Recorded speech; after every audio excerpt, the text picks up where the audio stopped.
Okay, in this video we're going to continue with some more examples of adding and subtracting fractions by choosing to annihilate the fractions. And again, we do that, accomplish that by first finding our common denominator. So here we begin with our two denominators. We make sure they're factored. In this case they are. So all we have to do is say, well, we need an x minus 16, we need an x minus 5, so the only way to have both of those covered would be to actually have both of those. Now remember, the process at this point is we're going to multiply through everything by our common denominator.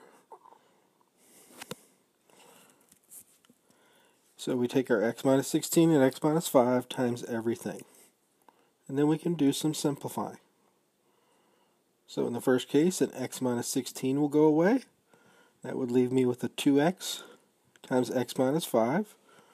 Then we move to our second fraction, second part there, and we see that the x minus 5s will go away, leaving with an x and an x minus 16. Okay, at this point we begin to simplify. So in the first part we can distribute the 2x through, get 2x squared minus 10x. In the second part we distribute the x, but we take the subtraction sign in front as well and distribute that as a negative x. So we get negative x squared, and that will actually become plus 16x. We then continue. We look for some like terms. In this case, we can put the 2x squareds together, and then we have a minus 10x and a plus 16x will be plus 6x. So we get our result now. Taking that answer, please don't forget now that you have to have a fraction here. So that answer goes over our common denominator. Okay, once we've multiplied by the LCM, at some point to get the right answer now, we have to divide by the LCM. Think about it this way. If your answer was supposed to be 1/5, and at some point in the problem you had multiplied both sides by 20, then you'd get an answer of 4. Well, to get back to your answer of 1/5 that you'd need to have, you'd have to divide by 20 again, and you get 4 over 20, or 1/5. So that's why we have to get back, once we've done it this way, and then put that back over our common denominator. Let's consider this example. Now it's really important when you're adding fractions that you get the least common denominator. You don't want to include anything else with a variable that you don't need. Now, a really common mistake that a lot of people make in a problem like this is just go ahead and put those two denominators together. But that first denominator can be factored. Take out a common factor of 8, and you see that x plus 7 is popping up there as well. So now we begin to build our common denominator. We're going to have the 8. We're going to have the x plus 7. Then we come to the second x plus 7. Well, we already have it. See, if you didn't factor that, you'd end up actually, if you did the 8x plus 56 and x plus 7 as your common denominator, then you'd end up actually having an answer that's going to be too big, that you then would have to try and do some more work to simplify. Okay, and the problem is that sometimes when you do that, you end up actually running into ones that's just too much work to simplify. So very important there to get your common denominator. Make sure you factor and take only what you need. At this point, we can multiply through by our common denominator. And then we look to see what cancels out.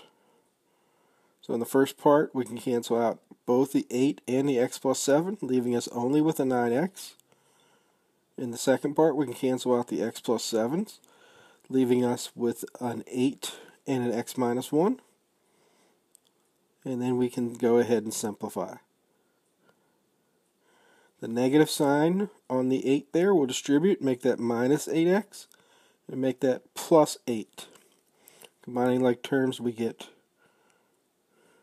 x plus 8. And so our answer is x plus 8 over 8 times x plus 7. Now, by the way, if you had not factored that 8 x plus 56 so that you get your common denominator is only 8 and x plus 7. And if you had done an LCM of 8x plus 56 times x plus 7, if you had done that as your LCM, which actually isn't the LCM, right, it's really only a common multiple or a common denominator, right, it's really not an LCM, but you wouldn't have really thought of it that way. You'd ended up with this answer, x squared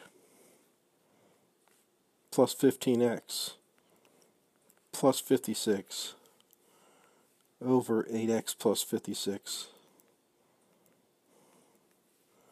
x plus 7.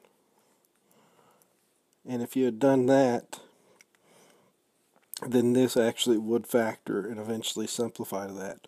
Sometimes, though, you really have to be careful with doing that, because if this had been a third degree polynomial, chances are we might not even be able to factor it. So for that reason, it's really important to get your LCM first. Make sure it really is the LCM. It doesn't include any more than you want. The key to that is factoring. And then you're going to have smaller things to work with and an easier time of it. Okay, till next time.